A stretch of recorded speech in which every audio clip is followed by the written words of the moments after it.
Live from Studio Q. It's a Sounds Around Town production from WQLN NPR. I'm Brian Hanna. Steve Weiser, Executive Director of the Erie Phil, is joining us for a very special Live from Studio Q hour. We have a guest soloist joining us today who you will rarely see with orchestra. Maybe once in a while. I think we had Ksenia Sidorova here a couple of years ago. She came in with the great Avi Avatel, if any of you were here for that performance, as part of his troupe. But accordions in the WQLN studio, it's about once every 10 years. Steve, why don't you tell us what's going on? So we have our concert coming up this weekend. It's the Planets. It's a sold-out performance. There's going to be about 2,200 people in the audience on Saturday night for this performance. But the first half of the concert includes an incredible Piazzolla concerto for accordion, and we're going to get to hear all about that today. So we can talk about this for just a second before we get to our special artist today. You don't need to be here today. You technically sold this out. So this is an opportunity for some people who might not be able to make the concert to hear your guest soloist up close and personal. It really is. I think it shows the power of WQLN, where we can sort of have the best of both worlds. We can have a sold-out concert, but still give people access to this incredible artist and be able to talk about what's coming up tomorrow night. And if people really want to see the concert, what are their odds of getting tickets? Is there a wait list? Is there some way they can still put their name on a list? There is a wait list, but at this point, we have actually run out of every seat, which is rare. That only happens where like every single seat is gone, but we've really been kind of picking through it. But there is a wait list in case someone maybe shows up tomorrow night and somebody is sick, that we can hope to maybe have a ticket ready to go. But this, as it stands today, we have sold more individual tickets for this concert than any concert in our history from the symphonic series side. Not even close. That's really exciting. Yeah, more than Emanuel Axe, Beethoven 9. Wow. All of them. So more than Emanuel Axe. So I'm going to say that the tickets sold out because of your very special guest soloist. That is a segue, folks. Yeah. That is what that is called. That is a beautiful segue. Why don't you go ahead and do an introduction for us? So we're happy to have with us today Hanzhi Wang, who is an incredible accordion soloist. We're going to get to hear all about her story and about the instrument that she plays. But when you think about the things you're going to see on stage on Saturday night, you have one of the biggest orchestras you're ever going to see. 2 sets of timpani, which is already cool in my book then. An offstage chorus. It really is an enormous concert. But then the first half, you totally flip the script and hear one of the most intimate instruments you're ever going to hear with this accordion with the Piazzolla.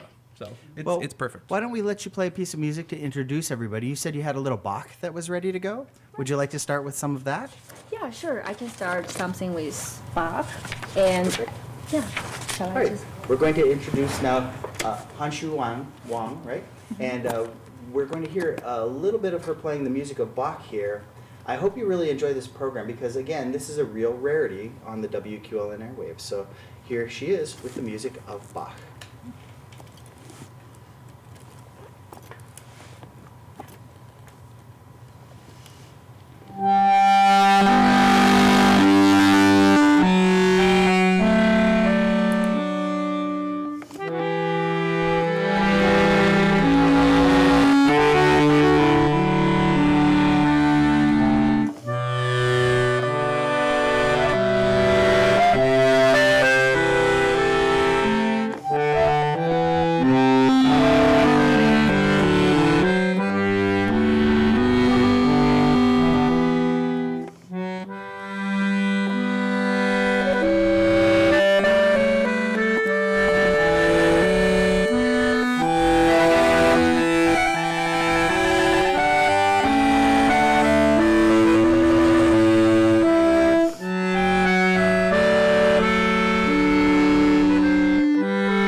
Hanzhi Wang, Erie Philharmonic guest soloist, joining us here with the music of Bach. I'm going to give you a microphone so that you can chat with us a little bit. Thank you. So thank you so much for joining us. Now, I have to admit, I'm not terribly familiar with the accordion.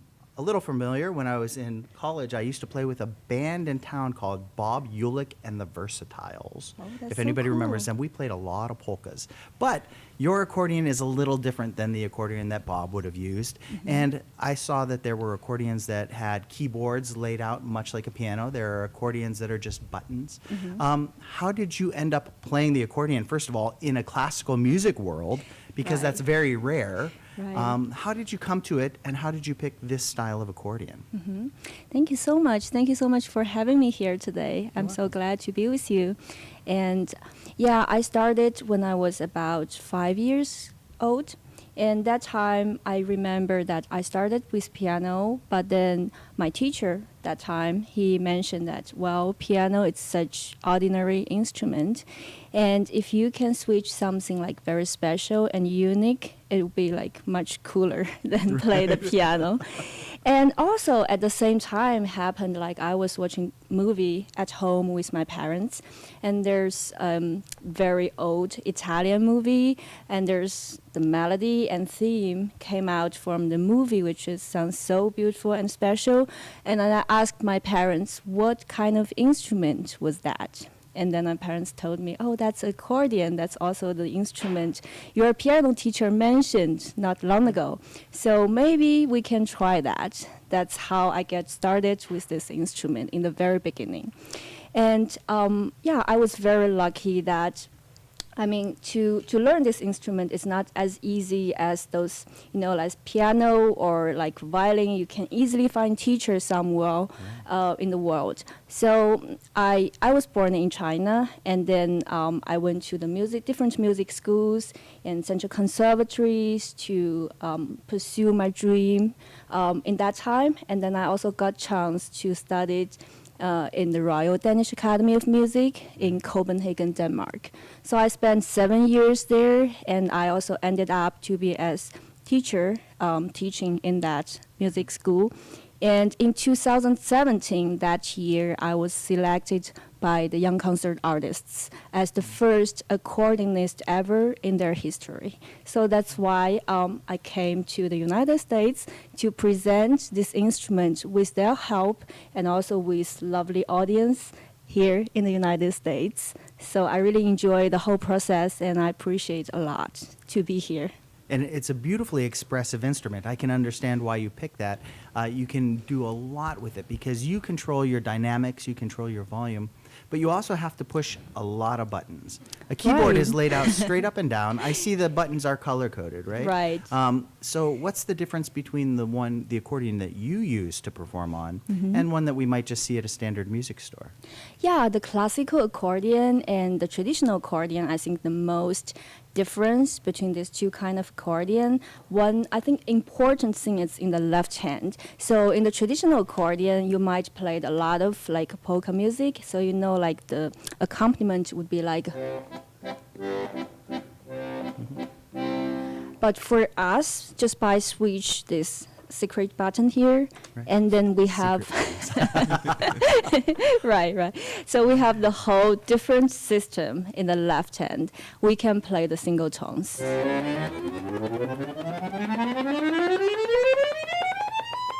So like very much the octavas we could cover in our left hand, and that means we can also use our fingers almost like pianist does Right. to play like really great repertoires like Bach, like all those polyphonic music.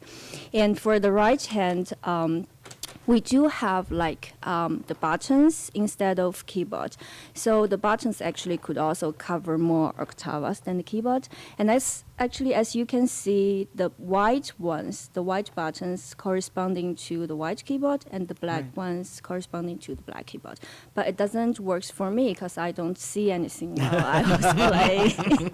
So it's just kind of design of this instrument, like make it more like prettier, I would say.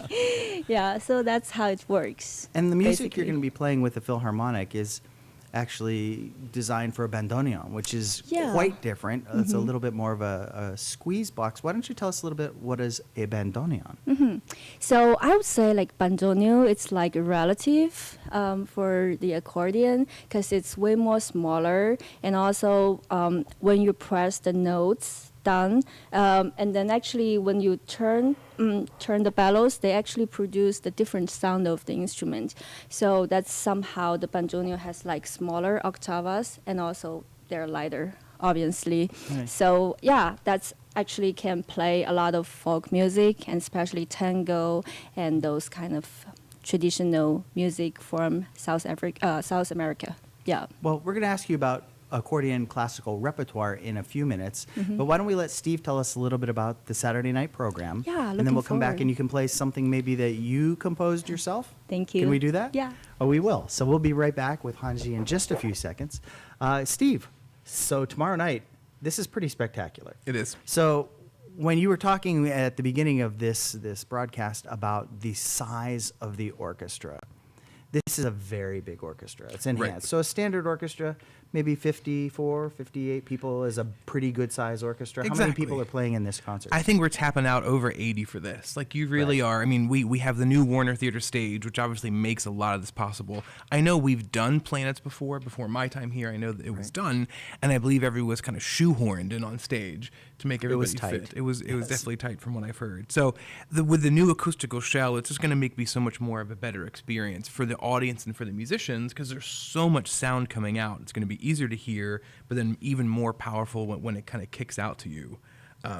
But it really is, when you think about the three iconic loud movements, I can't wait to hear what those sound like. But we also know, like with Mars, Jupiter, and Uranus.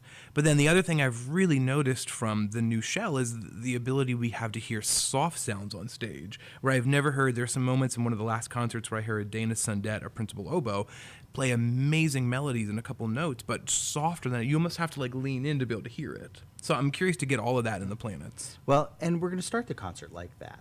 So you're starting with the music of Golyav. Right. Right. This is a beautiful piece called Siderius. Now, Golyav has a little bit of a turbulent history.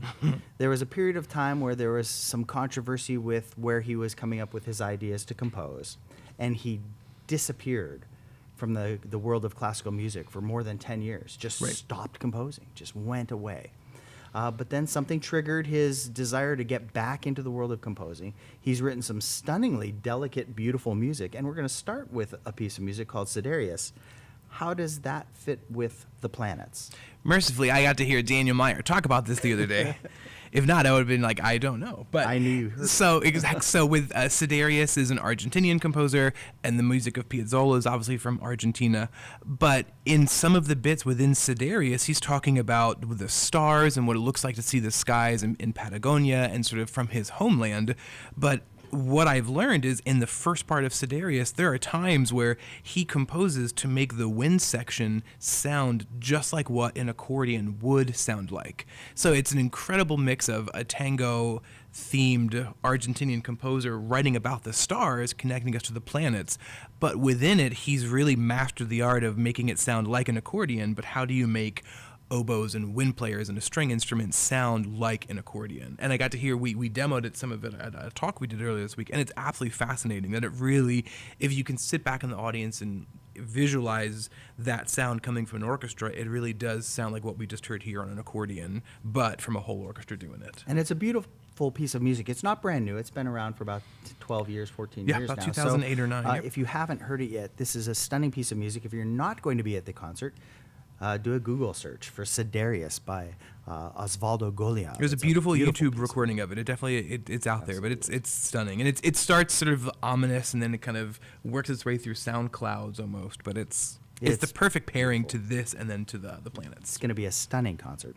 Well, why don't we come back? We'll talk about that in a minute. Sure. But Hanzhi has some more music for us. You composed this piece of music, didn't you? As I break everything. Yes, I did compose this piece like around 3 years ago, and I named it as My Story. So the inspiration came actually when I was touring and traveling. So sometimes like I felt kind of lonely and homesickness, and this is something came out from that kind of emotions and circumstance. Yeah, so hope you enjoy it.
Hanzhi Wang joining us here at the WQLN studios. That was a piece she composed herself called My Story. That was beautiful. Thank you very much for sharing that.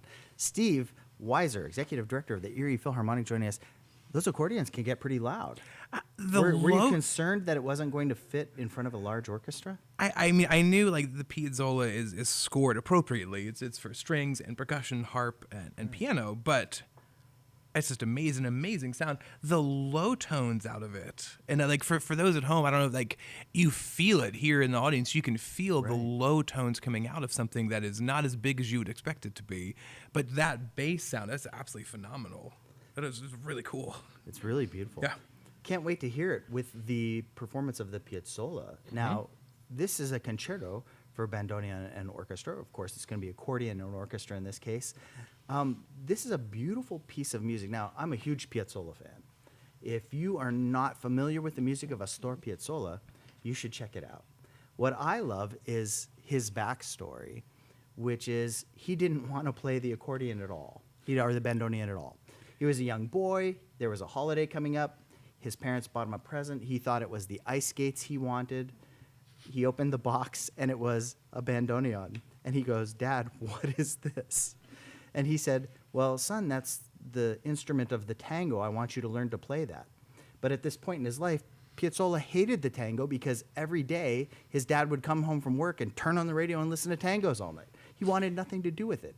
And as it turns out, that was the start of probably the finest composer of the Nuevo Tango in the entire existence. You can of the picture him idiom. opening the box that morning and look at the bandoneon and be like, how am I supposed to ice skate with that? Yeah, absolutely. That is It clearly usually not doesn't an ice happen. skate. But this is a piece, Piazzolla is famous for taking the tango and giving it a little twist. And he created an art form called the Nuevo Tango, which is, he described it, I'll describe it in cleaner terms. It's a little bit tango, a little bit comedy, a little bit tragedy, and a little bit brothel. That's the Nuevo Tango. He mixes jazz with classical, with a little bit of Argentinian tango music, and you end up with something that is so stunning and captivating that it's worthy of an entire segment of an Erie Philharmonic concert. Why don't you tell us about this piece? You probably explained as much of it as I'm going to be able to do, but it's I know when you hear, especially with the beginning of the first and third movements, you hear the use of the percussion. There's güiro and a lot of different things where you kind of are emulating the sound of a tango band playing along with the accordion. It's really beautiful. I don't want to give too much away about it. It really is. And it's got a great title, Aconcagua. Oh man, you're Yeah, brave. I was even scared to have to say it. That's good. For bandoneon and orchestra. Now, you said this is a slightly reduced size orchestra for this. Exactly. So this is going to be a perfect fit.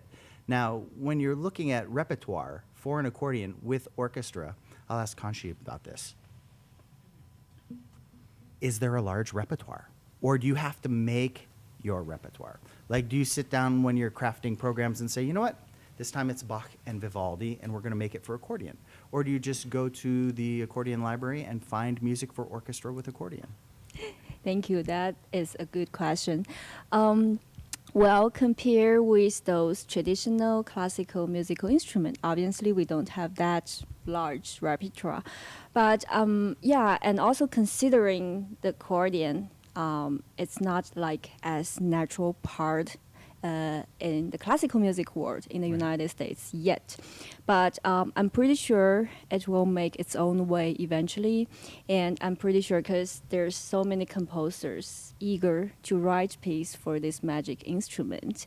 And for example, I've played this concerto by Sofia Gubaidulina. That is like a large concerto, about 35 minutes, and also with string orchestra.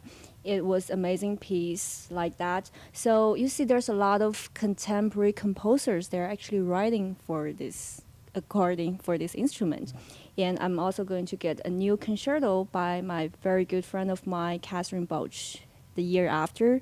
And yeah, I'm so excited. There's so many new repertoire coming out. It's like, they're just like, yeah, just only for the accordion and not that many transcriptions for the accordion. So I'm very excited about So this. how many shows, performances do you end up doing a year? Yeah, you know, like in last 3 years, it's like COVID time, so there's not many things happen. But think about since I was able to do a lot of concerts with YCA and also with like entire time before the COVID, there's a lot. Yeah, Good. so it's actually very popular instrument became. It is. It's so beautiful and so emotive Yes. that I don't see how people can't just absolutely fall in love with it. Right. And you're going to be playing the music of Piazzolla tomorrow night. Right. So you've got a little example of Piazzolla here. What's beautiful about the music of Piazzolla from your point of view? Thank you. That is also amazing question. I feel like Piazzolla has those kind of attraction for me and for audience. Like sometimes you get into a lot of like classical repertoire, but he just got his own personality in his music, and this is what I like. He mixed all of his traditions from his background with classical music, which he got educated somewhere in Paris, and that came out with unique language from himself. And this is something fascinating for me, and I really loved it. So yeah, so this piece I'm going to play called The Death of Angel. So it's kind of spicy. It's a spicy, but it's a beautiful piece of music. Here is Thank you. Hanzhi Wang and the music of Astor Piazzolla.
I just love that. You know, it starts off a little spicy, then it's like, oh, Michel Legrand is coming to visit, and then it's like, oh no, he has left, and we're going right back to spicy. Beautiful performance. Thank you Wow. so much. Can't wait to hear you tomorrow night with your Erie Philharmonic. Again, if you didn't get tickets, I feel so sad in my heart for you because tomorrow is going to be so spectacular between the beautiful music of Golyav, and you don't get to hear his music very often. Correct. So Osvaldo Golyav's beautiful Siderius, the Aconcagua for bandoneon and orchestra by Astor Piazzolla, which is stunning on its own. And then you're going to wrap it up with the epic Planets by Gustav Holst. This is an epic concert. No wonder it sold out. It's true, and this kind of continues our trend of the January concert always being one of our bigger shows, and then always doing very, very well. You look at January in the past couple of years, it's been Sibelius 2, Copland 3, Scheherazade, Sharon Isbin. It's been a very, very I think it's a great time. We've been indoors since what feels like November, and we all want to come out and do something. So I think I'm so excited to be able to do this. Leading into the next couple concerts we have coming up, we're ready to start talking about our 23-24 season, which Can't comes wait for out that. February 17th. So this is sort of the beginning of the second half of our season, but what a way to start it. Well, there's a lot more coming up, too. Toy Story is coming up very shortly. Yep, Toy Story is February 18-19, evening performance and a matinee on Sunday, and that's the full movie Toy Story with live orchestra. And then in March 25th, Midori finally makes her way to Erie. We've been waiting for that trying. for a long time. Where Midori is finally coming here with the Schumann Violin Concerto, Brahms 3, Emperor Waltzes, and the Junior Phils doing a side-by-side to start that program. In April, we have our Cirque show, our Cirque at the Symphony with Troupe Vertigo, 2 shows on April 15th, and then Mozart's Requiem on May 13th. So a good second half of the A season. lot of beautiful music coming up. Definitely. One last point before we let Hanzhi go is so many wonderful young artists have come through as guest soloists with your Erie Philharmonic who are now rocking the world. Bella Ristova is out performing all over the country, all over the world, doing some wonderful concerts. Elena Urioste just won an award. Well, she's up for nominated for an award through the Royal Music I saw Society. that, definitely. There's Ina Falix is traveling the world now as a grand concert performer, and all these young artists started in their very early careers on the stage with your Erie Philharmonic, and they're rocking the classical world. So thank you for discovering great musicians that we've never met before, Right. like Hanzhi, and bringing them to Erie so that we have a chance to see them right at the beginning of their careers, right when they're starting to make their mark. It's really an exciting experience. So thanks for doing that for us. And thanks for the audience for coming out and supporting everything that we do, between the big concerts and the artists that you've maybe never seen on an instrument before, like an accordion. I think our audience is a testament to just how well we're telling our story and people want to see these amazing things. So, and all of the artists we work with are such nice people and nice human beings. Oh, he thinks you're nice. That's true. That's Well, very nice. I know for the last 2 days, good. we kind of beat up Hanzhi and took her to Erie Day School yesterday, and she did an outreach visit, and then today she was at Fairview Elementary. So by the time you see any of our guest artists on Saturday night, rest assured we've beat them up for the first couple of days that they're here, between school visits, coming up to this radio station where the host is so pushy, and we love our time together. But this is a special thing that's happening here. It absolutely is. More information is at eriephil.org. We have streamed this on Facebook, so if you want to relive the moments and actually get a look at this stunning performer, you can do that by just checking out the Facebook page at Classics with Brian Hanna on WQLN NPR. Steve, thank you for bringing another wonderful guest up to share with us for Thank you, Sounds Brian. Around Town live from Studio Q broadcast. And Hanzhi, can't wait to see you tomorrow night. Thank you for sharing your beautiful gifts with us here on WQLN NPR. Thank you. We have a live audience, Steve. First time in a very long exactly. time. I know. Thank you all for trudging up Peach Street in the snow to join us today. And thank you for listening at home. I hope you've enjoyed this Sounds Around Town live from Studio Q broadcast. I'm Brian. That's Hanzhi. That's Steve. Thanks, everybody, and have a great afternoon. Hopefully we get to see you at the Phil concert. And if not, get your tickets earlier next time. Have a great afternoon, everybody.